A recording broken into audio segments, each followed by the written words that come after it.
Welcome to this week's Hold My Drink podcast, where we navigate our political and cultural divides with a chaser of civility. We invite you to grab your favorite beverage and join us as we explore our differences and build bridges across our divisions.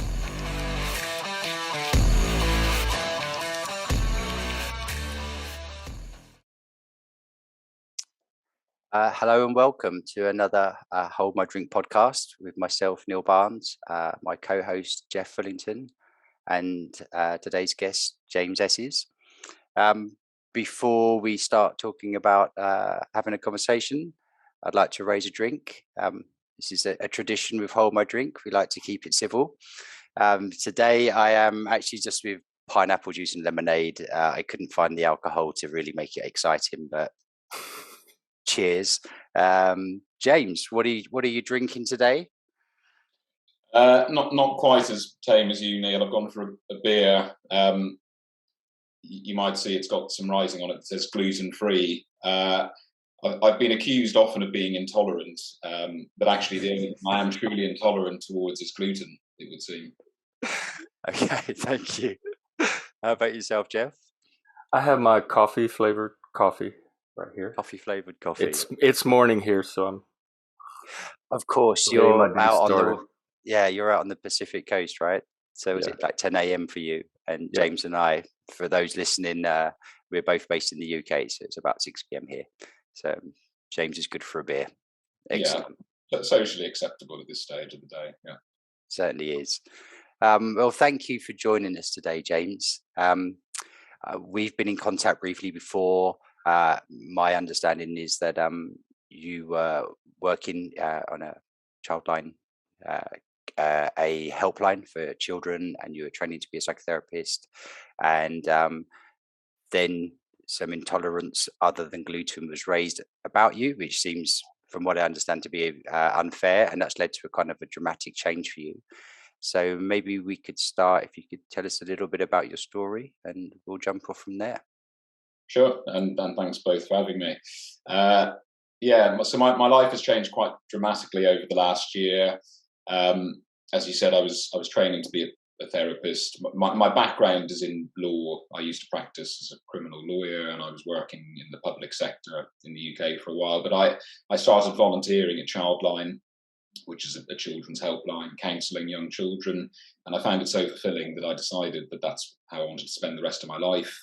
So I started this master's degree on weekends. At the time that everything kicked off, middle of last year, I was about 3 years into the course. I was just about to set up my own private practice for the first time, which was extremely exciting. And then one day, last May, I received an email from my university course expelling me with immediate effect. And my email address, my access to my student portal was blocked, and a tweet was put out that same evening announcing my expulsion. And that has formed the basis of litigation that I'm currently embroiled in. And we'll talk about the background of this, I'm sure, a bit more, but I'm taking them to an employment tribunal on the basis of discrimination against my beliefs. This all began because I was becoming increasingly concerned about the medicalisation of children with gender dysphoria, and that children were being put on a one-way path towards this medicalisation. And I was concerned in particular that with the UK announcing that they were going to ban conversion therapy, which has happened abroad, I was concerned that this would potentially criminalise ethical exploratory therapy with children who felt that they were trapped in the wrong bodies. And it was this speaking out that ultimately, it would seem, cost me my course and my future vocational plans. So you was it's a shocking story to start with. You said you was 3 years in. Was it like a 4-year course? Was you like on the cusp of completion as well? 5-year course. 5-year course, yeah. But yes, as I said, I was literally, I think it was 3 weeks before this email dropped into my inbox. I'd just been signed off from my place of study to set up this private practice, so everything was moving in the right direction. So you'd had no other conflicts or issues with your course or with Childline at all up until that point? No, as far as I was aware, I was doing pretty good. I passed all my modules and essays. I was already seeing clients for therapy on a voluntary placement with a charity called Mind. Childline gave me the boot a few weeks after my university course gave me the boot. I'd been counselling there for 5 years. I think I'd racked up over 1,000 hours of counselling. They said that they simply didn't want me to be publicly identified as one of their counsellors because of the way because what I was speaking about. So they just told me not to come in again, basically. Wow. Where do we go from there? I mean, I guess the question I'd like to ask before I need to ask you a little bit more about what the medicalisation of children means, because I'm not entirely certain myself. But the idea, people you said about children that might feel they were trapped in the wrong gendered bodies, I'm thinking, is that something that would actually come up with your work on Childline, or was it actually quite separate from that? I mean, is that something that children brought into that request for help when they called? Increasingly so, and actually it was that which caused me to engage in research and immerse myself in the literature on this topic, because each year that was going by in Childline, more and more children of younger and younger ages were coming through to me and my colleagues saying that they felt they were trapped in the wrong bodies. And so I was noticing this trend, a lot more younger girls as well.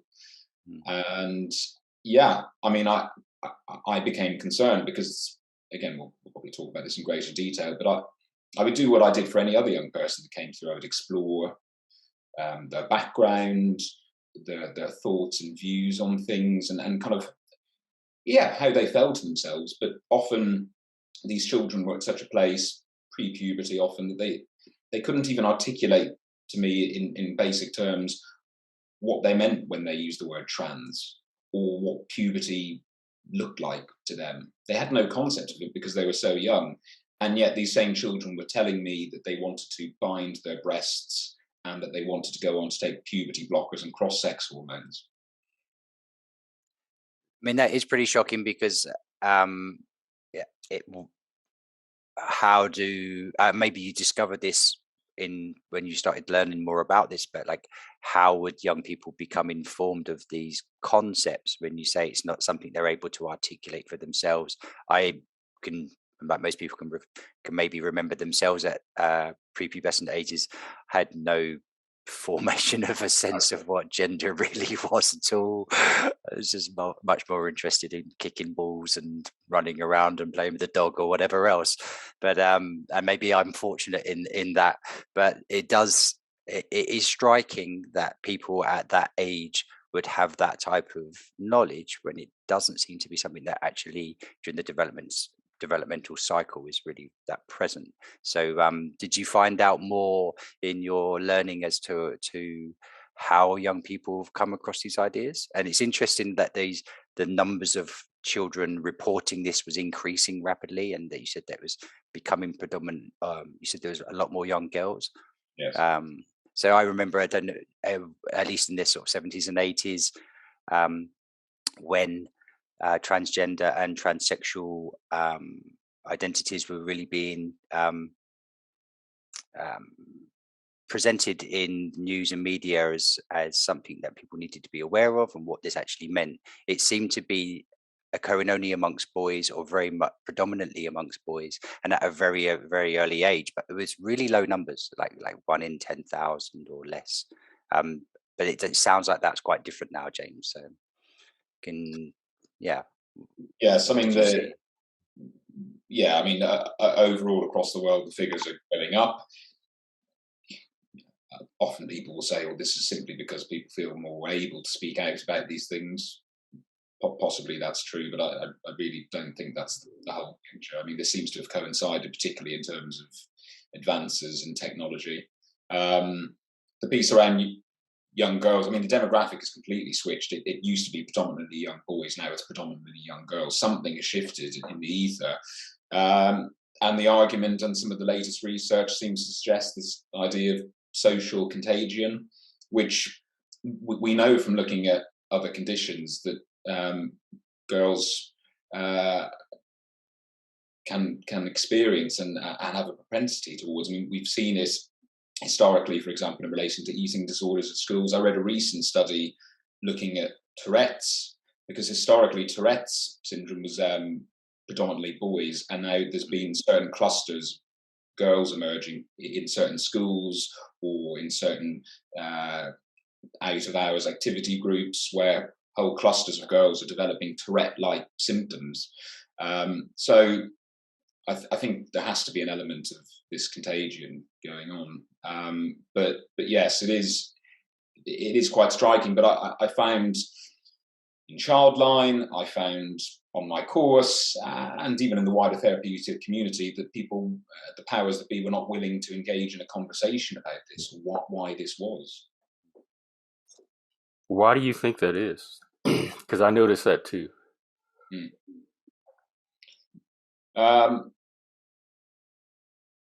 Well, to be honest, I've immersed myself in this so much, and I feel that the arguments are so strong in terms of what I'm putting forward that I find often that I think people shy away from discussion or debate on this from the other side of the discussion because they don't really have an answer. And I think that they know that if they were to actually engage in an open debate on this and have some sort of spotlight shone on them, they wouldn't really have much place to go with it. I also think it comes out of a place of ideology. I mean, we're using this term captured nowadays, but it's true that many of our institutions have been taken over by ideologues and are not willing to distance themselves from it. I mean, therapy should be a place for people to discuss complex, sensitive issues, to listen, empathetically and openly to one another. Nothing should be off the table, really, one would think, when it comes to psychotherapy discussions, but I and colleagues have learned that that's no longer the case. Well, one thing I'd like to find out more about is this concept of exploratory therapy and conversion therapy, because it's being spun as, like, what exactly is the debate over conversion therapy versus exploratory therapy? Because what you described as ethical exploratory therapy seems very benign to me, but it's being spun as conversion therapy, and you're transphobic if you support it. Well, we're seeing this all kick off in the UK at the moment because the government is kind of flip-flopping on what they're going to do with this legislation. And actually yesterday there was a protest by various trans lobbies outside number 10 Downing Street. And I looked at some of the placards they were holding up, and I listened to some of the statements they were putting out. I mean, the CEO of Stonewall, which is a familiar household name these days, said that basically the government, by not banning conversion therapy, are allowing young people to be tortured, young trans people to be tortured. Now, the last time, again, my background's in law, but the last time I checked the legal system in this country, torture was already illegal. And has been for a very long time. So this is just rhetoric, divisive rhetoric. I mean, most conversion therapy practices, if we think about typically what conversion therapy means in the strict sense of the term, have already been outlawed. Anything to do with physical violence, which a lot of it was down to, is already caught by existing legislation. So what is left? Talking therapies, or even religious prayer. Those seem to be the things now that activists want to be captured by new legislation. What's their objection to talking therapy? Well, that's a good question. But they would seem to, I mean, they use very, very vague language. So in the UK government's consultation on this, they said that they were considering banning any form of therapy which was designed to change or suppress someone's gender identity. Now, the word suppress is very ambiguous, really quite vague. I mean, what does that mean exactly? For example, as a therapist, you might pause for reflection. You might pause to gently challenge your client about what they're saying, particularly if it's inconsistent with something they've previously said to you. I mean, on the reading of the word suppression, those could technically be considered suppression because it's a pausing, it's not a affirming. But I think those on the other side basically see therapy as, I don't know, a risk to affirmation, and they view it that if somebody says they're trans, they are trans, and it's not something to be questioned. But we come back to the fact that gender dysphoria is a mental health condition. Well, it is now. I saw that there's a movement trying to even get that removed from the DSM. Yes, I saw that too, and I saw some. I don't know whether this is the confirmed final wording, but in the newer version of the DSM that's come out, the wording has been watered down, and actually there's some kind of ideological language, I would say, being used in it. For example, they're using the term sex assigned at birth, which is a medically inaccurate term. So the fact that that would appear in a DSM definition concerns me. But yes, there are efforts to water this down. But in the UK, it still, to this day, remains the position that if you want to medically or legally transition, you have to be diagnosed with this mental health condition. It doesn't surprise me with the DSM because its content is decided upon by committee, and it doesn't necessarily mean a committee of medical experts. So I can see how something that's rather loosely connected to scientific reality, which I believe the DSM could easily be claimed to be, and where various members of the committees might be on the boards of pharmaceutical companies and various other. You mentioned technology and medicalisation earlier, and I'm just starting to be curious as to whether there is a push towards an industry growth, because my understanding is that the surgeries and medications involved in gender transition, I think that's the right phrase, multi-billion-dollar industries now. But so I can see how that aspect may come into play. I'm really curious about what might be the goal of these sort of ideologues in just affirming anyone that claims to be transgender as being so. I struggle to imagine why that would be something people would pursue, as opposed to what you're describing. I can understand how it would be appropriate to explore somebody's feelings around this, and if if that sort of it comes over time to be certain that they feel they are transgender, then they are. Okay, there's nothing wrong with that. There's not something should be prevented. But the exploration seems quite natural because it could go either way, and I'm guessing that the healthiest way to go is the way that actually resonates most naturally and most deeply with a person. So, and my understanding also is that detransitioning is difficult, very, very difficult and dangerous, and that the effects of these medications and surgeries cannot just simply be reversed or paused. They're pretty unidirectional. So that type of commitment to change could be harmful if it was the wrong commitment to make. So I'm wondering why, or if you have any ideas why there's an ideology that is pushing towards absolute affirmation and non-questioning. Like, what would be an end goal for this?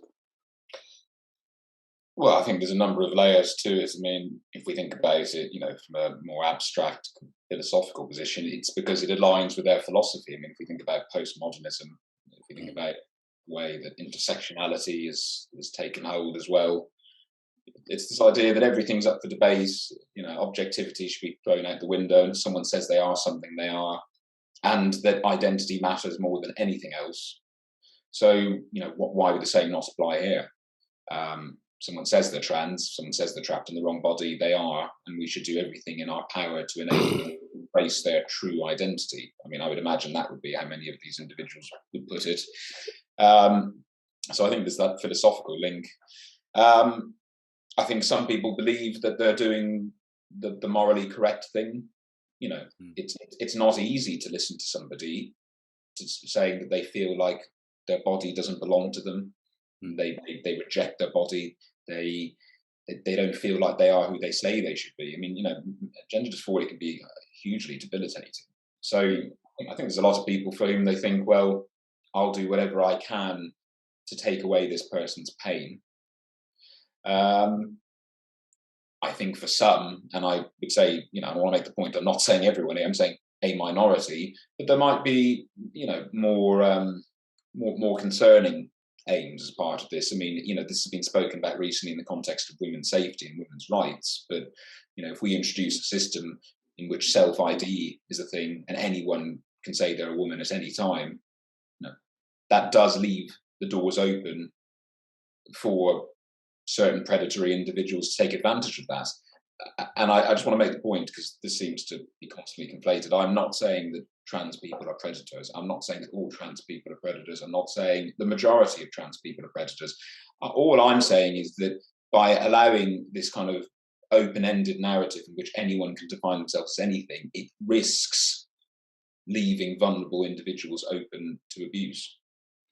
So I think what I'm hearing is that predators can take advantage of the trans identity rather than saying, like you said very clearly, you're not saying that trans people are predatorial.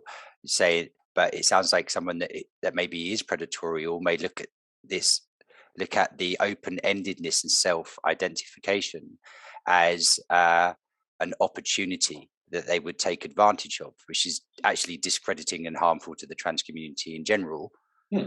So that they can take advantage of what might be an opening legal space in order for them to be able to fulfill whatever predatorial fantasy they may be holding.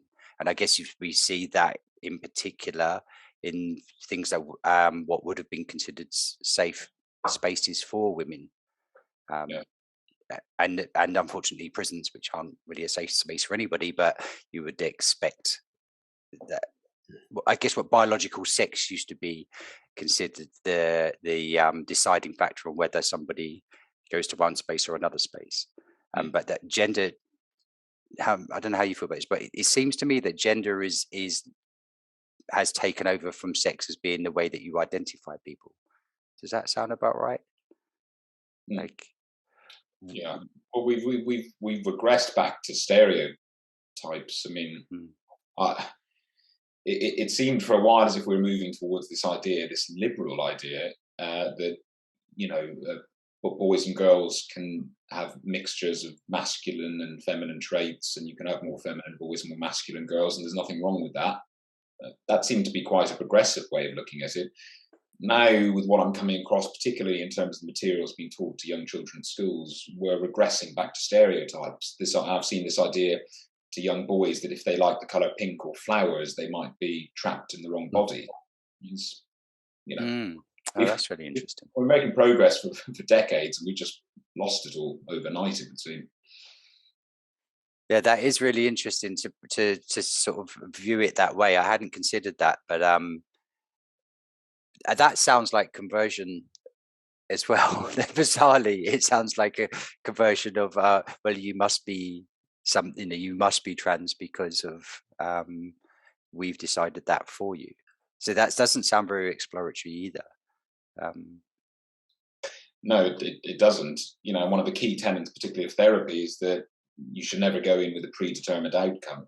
But for the organizations, including therapeutic organizations, calling for an affirmation approach, that's exactly what they're doing. They're predetermining where that client should end up, which is being affirmed towards transitioning.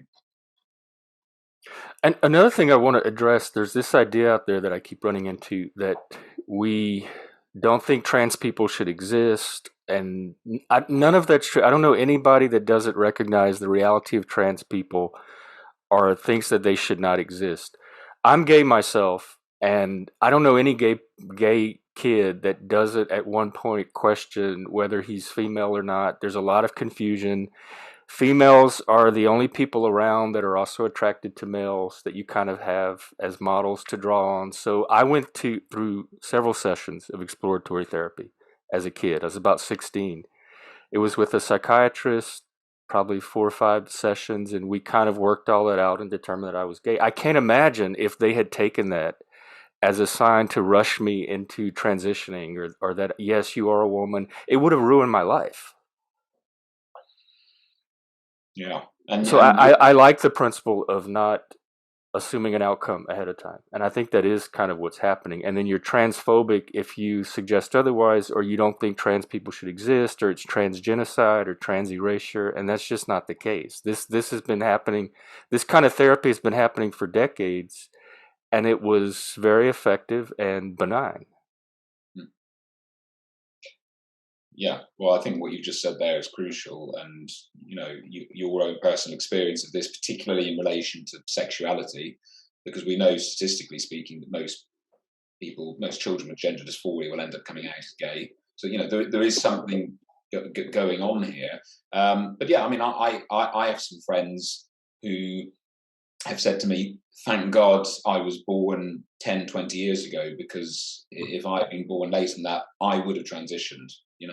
And I'm very happy I did not, because I'm just a happy lesbian, woman, for example, and I haven't destroyed my body irreversibly in the process. So yeah, what you've just said there definitely resonates. Do you think that the narrative that children are and younger people are able to pick up on, that includes all of this language and awareness of procedures, so there's definitely like a story out there, and you just described as being taught to children, or if you, I think the example you gave is, if you're a boy but you like pink, then maybe you're in a girl's body, or you're a girl in a boy's body. So there's this particular narrative which is kind of disrupting how children might get to experience themselves and explore who they are over time. And then at the same time, there seems to be a capture of the institutions that are in the place of caring for people, which is moving away from exploration and towards almost converted affirmation. So are these two narratives coming from the same place? Are there different groups out there whose aspirations seem to have found a common ground? Because you spoke about sort of ideologues earlier, and I'm quite interested in what those ideologies might be, or if you know much about what they are. Well, I think it's become a kind of continuum. I think for children, in terms of what they've been exposed to throughout a day, they've been fed this ideology. So again, I've come across many concerning materials that have been taught to young children. I've had parents reach out to me who've had significant concerns about the way in which teachers are speaking to the young people. I can give some examples if that would be helpful. But so they're being fed this ideology in the school, and historically, a school was a place in which parents would entrust their children for safety, and also to be educated in an impartial, objective manner. Whereas now, many parents I know don't trust their school anymore. So they're being fed this, and then afterwards, what are they doing? Well, they're going online, onto social media, onto these online communities, these message boards, and they're being affirmed, and they're being told they're part of a community, and they're being told they're loved, and they're being told that family isn't blood. These are all quotes that I've come across. So they're being alienated, particularly from I think it's understandable in many ways that a parent of a young child who says that they want to transition might need some time to get their head around that. But these children have been told by some of these communities, if your parents aren't okay with it, screw them. You can come and be with us instead.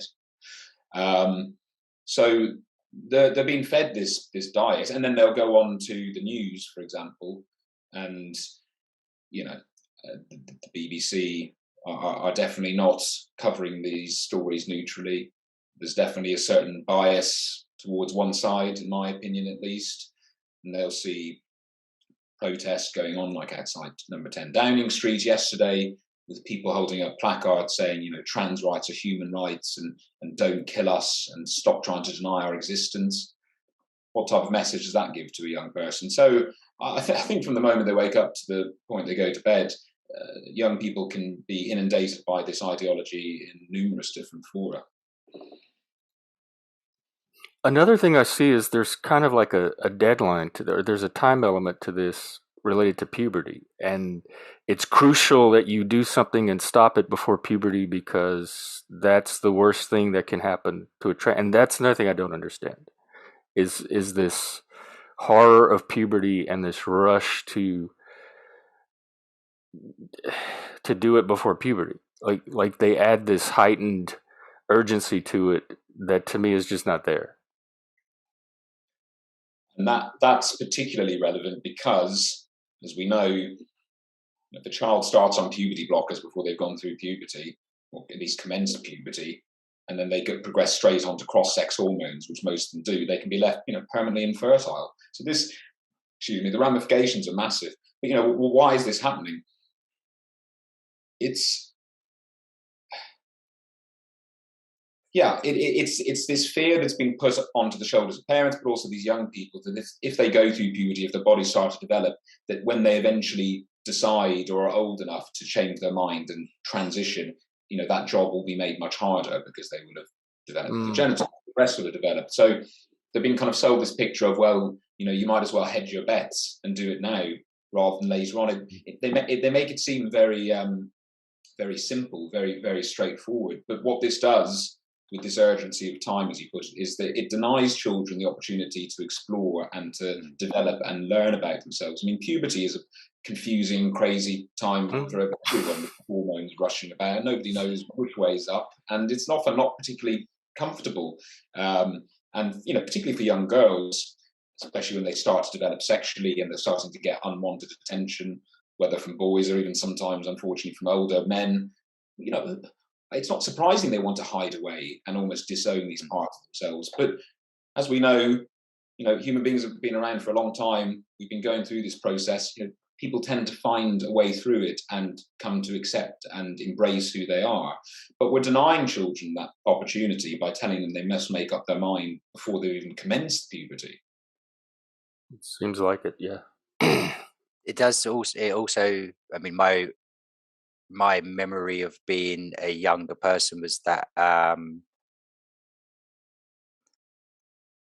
ideas that would be presented to me, I might just kind of take for granted as being true. So I think I was much more susceptible to being led in any particular direction, a healthy direction or an unhealthy direction. Like, I don't think I had the cognitive capacity or knowledge to sort of really challenge and question and inquire deeply into things until I was probably in university and really started to think for myself a lot more. So I have a sense that the younger a person is targeted, maybe the easier they are to persuade into taking a particular route as well. So I think it'd be much harder to convince a 25-year-old that this is how it is, and you don't need to ask questions, just you need to get on with it, compared to, say, like a 12-year-old who may be much more easily led. So it does feel, to me, it feels quite intentionally almost predatory in targeting young people who are less able to have a sort of cognitive, rationalized response and sort of sit down and mull through the facts and ask the right questions. And that should be the role of adults, to protect children and provide them with the space in order to do that, particularly for parents. So it's quite scary for me hearing you say how there's particular narratives disrupting the family dynamic, which seems like it's disempowering parents from being able to be parents. And that's coming through this. You said that's coming through the school system. Is that the same in the US, Jeff? Is that the same? I was talking on Twitter yesterday with an activist teacher that flat out said he's going to go against the parents. He doesn't care if it's wrong. He doesn't care if it's legal. He doesn't care if it's ethical. He's going to do it anyway. I use the example of Jehovah's Witness kids celebrating Halloween, and because when I was growing up, they didn't celebrate Halloween. So we did our Halloween party. They sat off to the side. He said, I would give them candy anyway. I don't care what the parents think. The parents have no right to do that to the kids and impose that. So they're like deciding which religions are acceptable or not, and then taking it upon themselves to treat kids differently if they think they come from households whose religion they don't approve of. So there's all kind of ethical and complications involved in this, and not to mention another element. And we don't have to get into this today, but autism. There's an intersection with autism in this, and I'm autistic myself, so I'm concerned about autistic kids being vulnerable to this. And there's capitalism. I just found out what Packers are. There's these little plastic penises that kids can put in their crotch to simulate a penis, like for the female to male transsexual kids. So there's a whole industry now that's producing products that's sending this message too, that look, you need this. I'm interested to hear from James, since you're in the UK. What's your perspective on the like? Do you have any sense of the US versus the UK around this issue? Yeah, I mean, no offense to the US, Jeff, but I think you're way further down the track than we are in terms of embracing this ideology. I mean, and to be frank, sometimes I look across at what's happening in the US and think, thank God we don't have that over here. But I can see some I can see some of that potential on the horizon, and I think often the UK does tend to take its lead from the US in this respect. So I do see elements of it seeping into our society as well. But the US feels like a completely different beast, to be honest. I don't envy that. I mean, I feel like at the moment in the UK things are slightly shifting, but the US, I don't get the feeling that that's the case. Are there things we could do to shift it, or do you have any solutions or recommendations based on your experience in the UK of what we might be able to do? I know the systems are different. Well, I think from my own personal experience, once the conversations start happening, once the spotlight has been shone on the actual arguments, people cannot avoid them. And we've kind of had to force ourselves in the UK into relevance, into the media spotlight. And they are starting to listen now. But, previously we're finding that, the other side don't want to debate openly about this, that papers and media outlets weren't covering the issue from our perspective. I think you need to turn the media narrative a bit, and encourage as far as possible, open airing of these issues. But again, the problem is, and particularly in the States, the cancel culture and the no platforming of speakers on university campuses, etc., makes that extremely difficult, to have these issues opened out. And I think in both countries, if we're going to make any real shift, it's got to start with the youngest of children, to be honest, because they're the next generation. I'm concerned that because a whole generation has been fed this at school and then at university, that even though I think things are getting better in the UK now, in a few years' time it could all go back the other direction again, and that eventually this ideology is just taken hold because all children and university students have been told that it is the undeniable truth. And the parents as well. I think especially in the US, the parents have the potential to be our biggest allies once you get them pissed off enough. One of the cruxes of the debate, to me, seems to be who owns the kids, because I keep hearing over and over from the activist teachers that parents don't own their kids. Well, you don't own them either. Like, the teachers own them even less than the parents do. So there's a debate on who exactly has authority and control over the kids. And that's new to me. That wasn't in my generation. It was just taken for granted that parents were the final authority over their kids. And the debate shifted now to, no, they're not. Who is? I agree. I think how we view our children and young people in society are almost as kind of consumers these days. It's what we should give children what they want. If children tell us something's true, we should believe them, without question. If parents do anything that the child doesn't like, that parent should be reprimanded for it.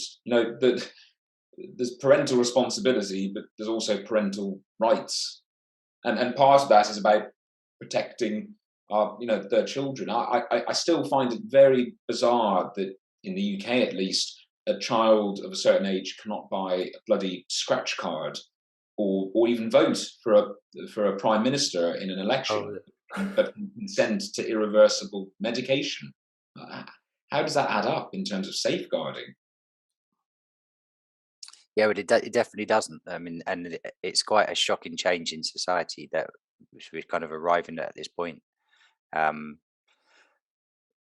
can I ask you, sort of looping back to how we started, James, when you received your expulsion from the university, were they clear at all as to why? No, it was 2 paragraphs, and it said that I brought them into disrepute, and I hadn't been provided with any evidence or any policies.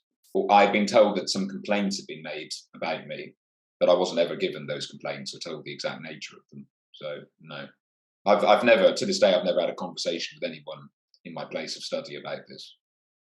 Is there a process where you can get that information? Something similar here happened to me too, and I tried to get the complaint or get the information, and there were all these roadblocks to. I still didn't get to see the original complaint. So, is there a process in the UK where you're able to get that information? Yeah, so there's a couple of routes. The first is a data subject access request, requesting my personal data, which I did.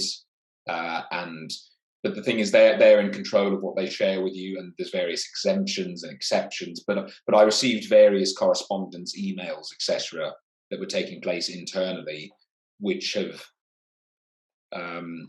definitely boosted my case, and were part of the reason I decided to bring the litigation in the first place, because I was able to see some of what was going on internally at the time that they got rid of me.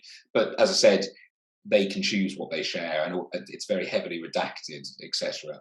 But the other method, unfortunately, is going through litigation. So I'm bringing this case, and we're going to get to a place in which they're going to have to disclose everything relating to this, even if it doesn't help them. They're going to be legally bound to disclose it. It's unfortunate that it's taking a legal case to bring that about, because all I've ever asked for is basic transparency. But that's where we are. So yes, it's a shame, but I think sometimes these institutions need to be forced to hand over this material. Transparency is another one of the big issues, especially in the States, like with curriculum. The less transparent they are, I think the less trust that people are starting to have. So I think the transparency issue is another angle to push back on this with. Right. And it does seem to me that the use of like very serious accusation is a quite an effective way to try to either gain credence from, say, the public. So to say, oh, you're committing trauma against children, or you're trying to kill trans people. I mean, that sort of heavy hyperbolic rhetoric, it's actually very powerful because it's very emotionally stimulating. And if you're a bystander with little or no knowledge as to what's going on, but you hear that language, you're probably going to be emotionally drawn to saying, oh, this is a terrible thing. Like a reactionary emotional response. This is a terrible thing. And I think that's how, in part, I think that's how this has gained so much traction in the community, is the emotive nature of it. And I hear frequently as well the absence of dialogue, the absence of exploration, and the absence of evidence. And it feels to me that like maybe British and American, just to keep it simple, society and culture has got caught up in the emotion around rights and the emotion around harm, and has been, I think, captured is probably the right word, that you've used it a few times, James, into falling in line behind ideas that don't have evidence to back them up. So I'm also wondering whether it may be a necessity to hold these debates initially in places such as courts, where there is a requirement for evidence to be presented. There's other ways it seems impossible to engage in an actual sensible conversation. and that's shock. And again, going back to therapy as an industry, as a profession, that to me would seem to be like the very last place where this might happen. So I'm still quite shocked that it's actually a therapy training that have done this to you and haven't engaged in conversation with you, and basically just haven't acted in any way that you'd expect either a university or a therapeutic training provider to act. So is your case coming up soon, James? Is your court case imminent? So I've got a preliminary hearing for a few days in June, and then hopefully at that the trial date will be set. But that will be a few more months down the line. It could even be early 23. Just touching on briefly on the point you just made about the narrative. I think it's been pitched very much as a kind of us versus them battle. I mean, that's particularly effective. That's what gets people riled up and angry. So again, going back to what happened to me, when they announced my expulsion on Twitter, they also included a link to a statement of solidarity with the LGBT community. Now, what does that do? Well, that immediately paints me as being anti the LGBT community, and it sets up this battleground straight away. So this is what's going on, and then it's not surprising. I've received a hell of a lot of vitriol and abuse from gender ideologues and trans activists online, but is it any wonder? Because I've been pitched to them as being anti them. And social media is probably the worst place to have these kind of I mean, outrage is going to get way more clicks than rational reasoned debate will, too. And so if they use social media as the forum to announce this and then start their portrayal of you, they were doing it through a medium that's designed for maximum outrage and pathos. Correct. And I spend more time than I care to think trying to encourage those who would seek to have my free speech infringed upon to exercise their own damn free speech. I'm forever calling out people on social media saying, all right, let's have an open debate. Let's have it neutrally moderated. Let's even live stream it. And it'll be a respectful debate, but let's get the issues aired. I've never had that offer accepted once. We'll do it. If you get anyone that wants to do it, we'll host. Yeah, cool. All right. Jeff and I have had a similar experience, James, of Twitter as a medium of outrage and being sort of attacked or drawn into debates, and have said, well, okay, should we just take it to Zoom? And not even in a public forum, just shall we do this face to face like human beings and speak about it? And there's never engagement, and I find that really interesting and scary. That you can use outrage, you can use vitriol, you can it's quite Hegelian sort of presentation of you're either for us or against us. It's very black and white, surprisingly binary thinking for groups that seem to be very into non-binary as a narrative, except for if you don't agree with me, in which case the only option is you must be the opposite. That is really, really incoherent and incongruent but it does seem to be very tactical as well. They set up traps, they set up boundaries and roadblocks. There's an activist called Katie Montgomery over here in the UK.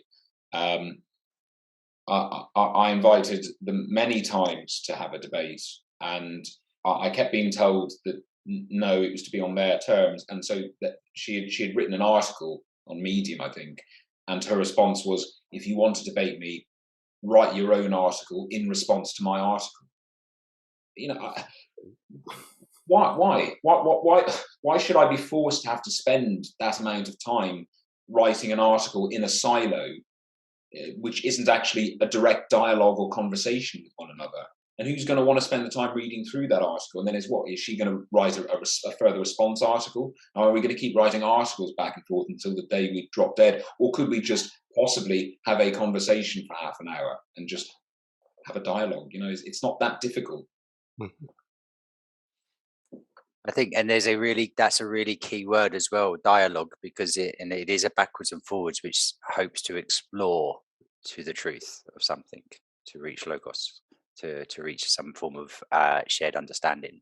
And it doesn't feel like shared understanding is a goal in any of this.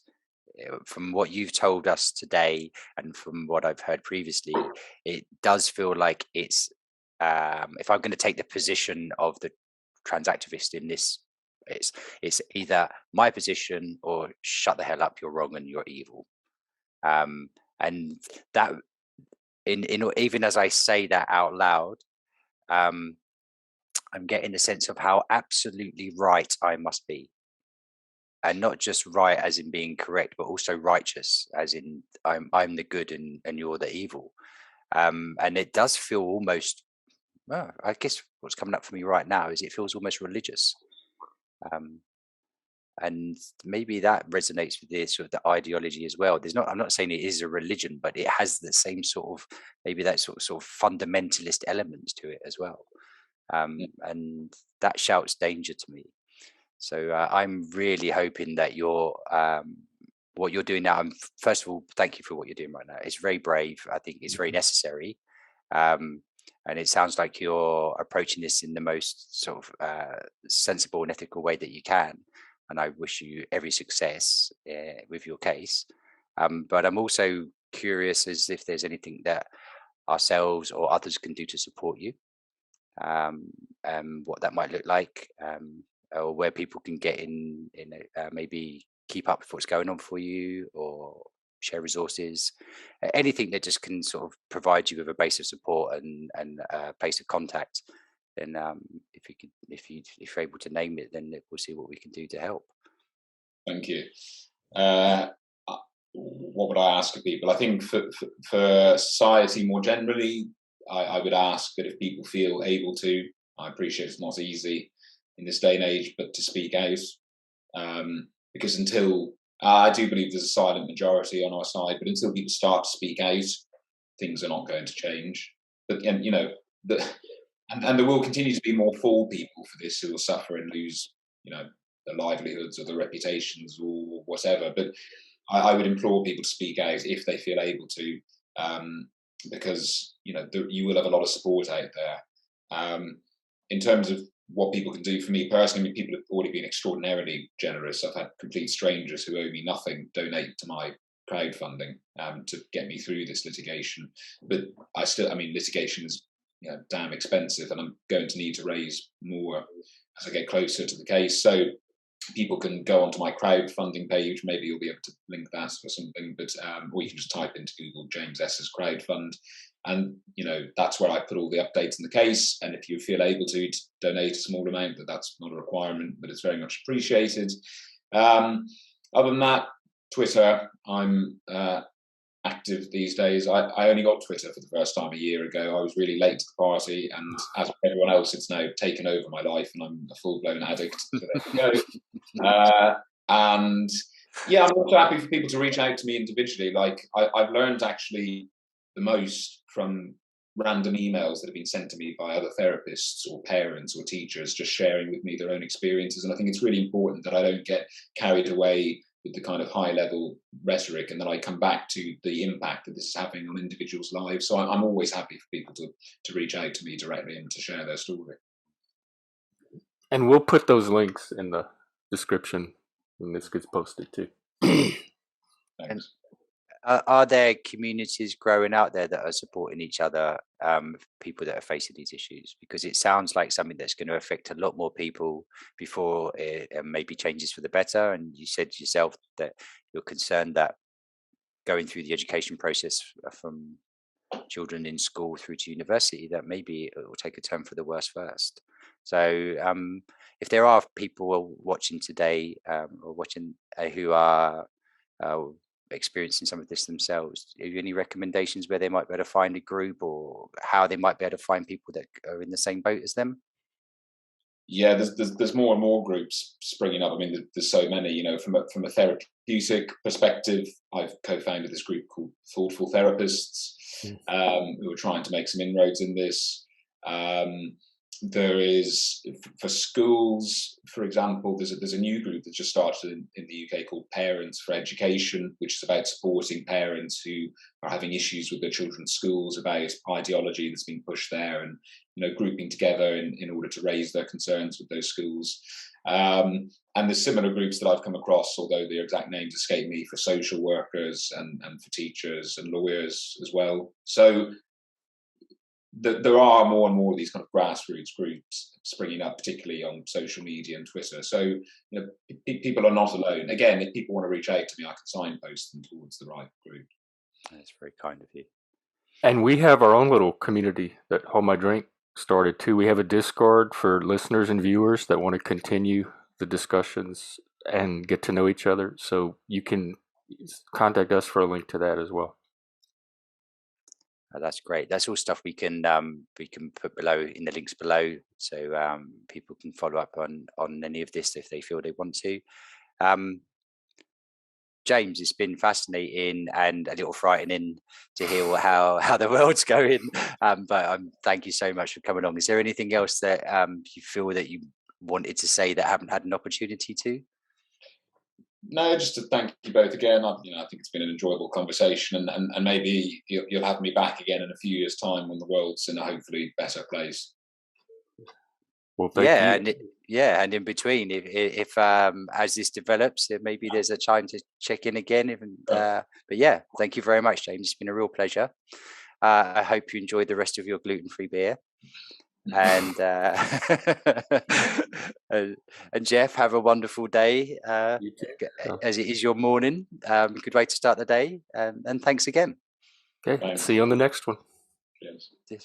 Take care. Bye for now.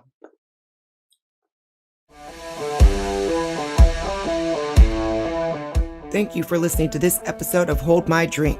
Like or subscribe to the show and check out the show notes to see what each of us is reading. Different news with different views. You can find us at holdmydrinkpodcast.com, all major podcast platforms, and on YouTube. Or subscribe on Substack at truthinbetween.substack.com so you never miss an issue. If you want to join our Discord community, drop us a line. And until next week, may your conversations be constructive and your divisions diminished. Cheers.